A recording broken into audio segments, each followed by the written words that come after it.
નમસ્કાર મિત્રો, સ્વાગત છે તમારું મારા કિચનમાં। શ્રાવણ મહિનો ચાલુ થવામાં છે એટલે વ્રતને ઉપવાસ પણ આવશે। આજે મેં બનાવ્યો છે આખો શ્રાવણ મહિનો ચાલે તેવો બે અલગ અલગ ટેસ્ટમાં બટેકાની સેવનો ફરાળી ચેવડો, જેને તમે આખો મહિનો પણ સ્ટોર કરી શકશો તો પણ એવો ને એવો રહેશે। તો તેને તળવાની અને સેવ પાડવાની અલગ રીત સાથે ચાલો આપણે રેસીપી ચાલુ કરીએ। જો તમને મારી વિડીયો ગમતી હોય તો મારી ચેનલ સબસ્ક્રાઈબ જરૂર કરજો। ફરાળી ચેવડો બનાવવા મેં અહીં 5 બટેકા લીધા છે।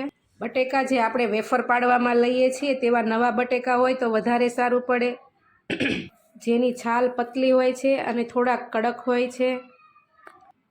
અત્યારે તો લગભગ આ જ બટેકા મળે। બટેકાને આપણી પાતળી છાલ ઉતારી લેશું અને તેની છીણ પાડવા માટે આપણે, જો તમારી પાસે જાડું છીણ પડે એવી ખમણી હોય તો તેનાથી પાડવી, કારણ કે છીણ જાડું પાડવાનું છે જેથી તળતી વખતે છીણ બળે નહીં। અને જો તમારી પાસે છીણ પાડવા માટે જાડી ખમણી ન હોય તો તમે આ રીતે પણ પાડી શકો। મેં અહીં 2 અલગ રીતથી પાડી છે। જે બટેકાનું સ્લાઇસર આવે છે તેનાથી થોડી જાડી એવી સ્લાઇસ પાડી લેશું, પતલી નહીં પણ થોડીક જાડી રાખવાની। આ રીતે તમે સ્લાઇસ પાડશો તો જે બજારમાં રેડીમેડ મળે છે ફરાળી ચેવડો તેના જેવી તે સીધી અને થોડી જાડી એવી છીણ પડશે।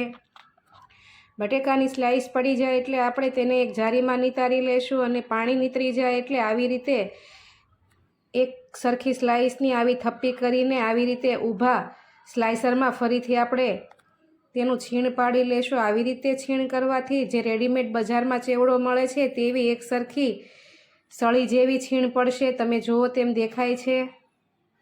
ને જો તમારે આ રીતે ન પાડવી હોય તો સ્લાઇસની આવી જ થપ્પી કરીને તમે ચાકુથી પણ એક સરખી આવી રીતે સળીઓ કરી શકો। બટેકાની આવી સળિયું થઈ જાય એટલે હવે તેને આપણે 2-3 પાણીએ ધોઈ લેશું। બટેકાની અંદર રહેલો સ્ટાર્ચ આપણે બધો ધોઈ લેવાનો છે। સફેદ પાણી એકદમ પાણી જેવું ન થઈ જાય ત્યાં સુધી આપણે 2-3 પાણીએ ધોઈ લેશું। સ્ટાર્ચ અંદર રહેશે તો આપણી ચિપ્સ કડક નહીં થાય એટલે બને ત્યાં સુધી 2-3 પાણીએ સાફ કરી લેવાની અને પછી તેમાંથી બધું પાણી નિતારીને એક વાસણમાં કાઢી લઈ તેમાં થોડું મીઠું નાખીશું 1 ચમચી જેટલું અને ગરમ પાણી નાખીને બરાબર હલાવી લઈને તેને 5 મિનિટ માટે એક બાજુ મૂકી દેશું, જેનાથી એની અંદર રહેલો થોડો ઘણો સ્ટાર્ચ પણ નીકળી જશે। અને આવી રીતે છીણને રાખવાથી આપણે જે બજારમાં મળે છે તેવી જ ક્રિસ્પી અને ક્રન્ચી ચેવડો બનશે। 5 મિનિટ થઈ જાય એટલે આપણે તેમાં રહેલું બધું પાણી નિતારી લઈને એક કિચન ટાવલમાં આવી રીતે બધી છીણને કાઢીને કોરી કરી લેશું અને તેને આપણે પંખા નીચે છૂટી છૂટી મોટા કપડામાં પાથરીને થોડી વાર માટે રહેવા દેશું। ત્યાં સુધી આપણે તેલ ગરમ કરી લેશું। તેલ ગરમ થાય એટલે ઉપર આ રીતે હાથ રાખીને જોઈ લેવાનું અને તેલ બહુ ગરમ નથી થવા દેવાનું, એકદમ ઓછું પણ ગરમ નથી રાખવાનું, મીડિયમ રાખવાનું છે। ગેસની ફ્લેમ મીડિયમ ટુ હાઈ રાખવાની અને છીણ નાખતી વખતે બબલ્સ બહુ બનશે એટલે તેલ ગરમ મૂકતી વખતે વાસણ ઊંડું લેવાનું ને તેલની માત્રા થોડીક ઓછી રાખવાની, નહીતર બબલ્સ ઉભરાઈને બહાર નીકળશે।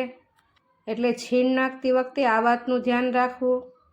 હવે છીણને મીડિયમ ટુ હાઈ ગેસની ફ્લેમ ઉપર આપણે 5 મિનિટ સુધીમાં તળાવા દેશું। લગભગ 5 મિનિટમાં છીણ તળાઈને ક્રિસ્પી થઈ જશે અને ગોલ્ડન બ્રાઉન કલર પણ આવી જશે ને અંદરથી કાચી પણ નહીં રહે। તેને આપણે કાઢી લઈને એક જારીમાં નીચે વાસણ મૂકીને તેને જારીમાં લઈ લેશું એટલે તેમાં રહેલું થોડું ઘણું તેલ પર નીકળી જાય અને છીણ એકદમ કોરું પડી જાય। ને આવી રીતે આપણે બીજું બધું છીણ પણ તળી લેશું। છીણને લગભગ મીડિયમ ટુ હાઈ ગેસની ફ્લેમ ઉપર તળાતા 5 થી 7 મિનિટ લાગશે। છીણ આવું એકદમ ક્રિસ્પી બનશે અને તેમાં તેલ પણ નહીં રહે। આ ચેવડો તમે એકવાર બનાવશો તો આખો શ્રાવણ મહિનો તેવો ને તેવો રહેશે, ક્રિસ્પી અને ક્રન્ચી। તેને તમે સ્ટોર કરીને પણ રાખી શકશો। જો તમારું છીણ તેલ પી જતું હોય ને ક્રિસ્પી ન રહેતું હોય તો તમે આ ટ્રીકથી એકવાર જરૂર બનાવજો, જુઓ તેમ આ છીણ એકદમ આવું છૂટું છૂટું અને ક્રિસ્પી બને છે. છીણ તળાઈ જાય એટલે આપણે હવે તેમાં નાખવા થોડાક ડ્રાયફ્રૂટ્સ અને સિંગના દાણાને એ તળી લેશું. ડ્રાયફ્રૂટ અને સિંગના દાણા તમે તમારે જે રીતે નાખવા હોય તે લઈ શકો. મેં અહીં મારી રીતે લીધા છે, ઓછા વધુ તમારે જે લેવા હોય તે. સિંગના દાણાને આપણે મીડિયમ ગેસની ફ્લેમ ઉપર તળીશું. હાઈ ગેસની ફ્લેમ ઉપર તે બળી જશે. લગભગ 3 થી 4 મિનિટમાં સિંગના દાણાનો કલર પણ બદલાઈ જશે ને તે અંદરથી પણ તળાઈ જશે. સિંગના દાણાને તળાતા વાર નથી લાગતી, એટલે ગેસની ફ્લેમને આપણે લો રાખવાની છે. સિંગના દાણા તળાઈ ગયા પછી હવે આપણે બદામને પણ એ રીતે તળી લેશું. મેં અહીં એક નાની વાટકી જેટલી બદામ લીધી છે. તમે તમારે અહીંયા જે ડ્રાયફ્રૂટ નાખવા હોય તે નાખી શકો. મખાણા ને કિશમિશ પણ ચાલે, તેનો સ્વાદ પણ સારો આવશે. બદામને પણ લગભગ 2 થી 3 મિનિટમાં એકદમ ફ્રાય થઈ જશે. તમારે આ રીતે જારામાં રાખીને તળવાના, એટલે જલ્દી તેલમાંથી બહાર નીકળી જાય અને બળી ન જાય. 2-3 મિનિટમાં લગભગ બદામ પણ તળાઈને એકદમ ક્રિસ્પી થઈ જશે. તેને આપણે લઈ લઈશું ને એ જ રીતે મેં અહીં કાજુના થોડા ફાડા કરીને લીધા છે, તેને પણ તળી લેશું. મેં એક નાની વાટકી જેટલા કાજુના ફાડા લીધા છે. કાજુના ફાડાને તળાતા 1 થી 1.5 મિનિટ જ લાગશે. ઉપવાસ હોય ત્યારે પીનટ અને ડ્રાયફ્રૂટનો આ ચેવડો તમને ભૂખ પણ નહીં લાગે અને તમારી એનર્જી પણ જળવાઈ રહેશે. કાજુના ફાડા તળાઈ જાય એટલે મેં અહીં એક નાની વાટકી જેટલો મીઠો લીમડો લીધો છે. તેના પાનને પણ આપણે તળી લેશું. તેને તળાતા લગભગ 20 થી 30 સેકન્ડ જ થશે. તેના પાંદડા જલ્દી તળાઈ જશે અને આનો ટેસ્ટ અને સુગંધ ચેવડામાં ખૂબ જ સરસ આવશે. હવે આ બધી વસ્તુ તૈયાર થઈ ગઈ છે. આપણે હવે બંને અલગ અલગ ટેસ્ટના ચેવડા બનાવી લેશું. તેના માટે આપણે અહીં છીણને 2 ભાગમાં લઈ લેશું. એક ભાગમાં છીણ કાઢીને આપણે જે પીનટ અને ડ્રાયફ્રૂટ તળિયા છે તે અડધા અડધા નાખી દઈશું. કાજુ, બદામ, પીનટ અને મીઠો લીમડો આ બધું અડધું અડધું નાખી દઈશું. પહેલાં આપણે મીઠો ચેવડો બનાવવો છે એટલે તેમાં સ્વાદ પ્રમાણે થોડું સિંધવ મીઠું લેશું. આ ફરાળ માટે છે એટલે બને ત્યાં સુધી સિંધવ મીઠું લેવું અને 2 ચમચી જેટલી ખાંડ નાખીશું. તમે તમારા ટેસ્ટ પ્રમાણે ઓછા વધુ નાખી શકો. ચેવડો જેટલો હોય તે પ્રમાણે પણ નાખવું.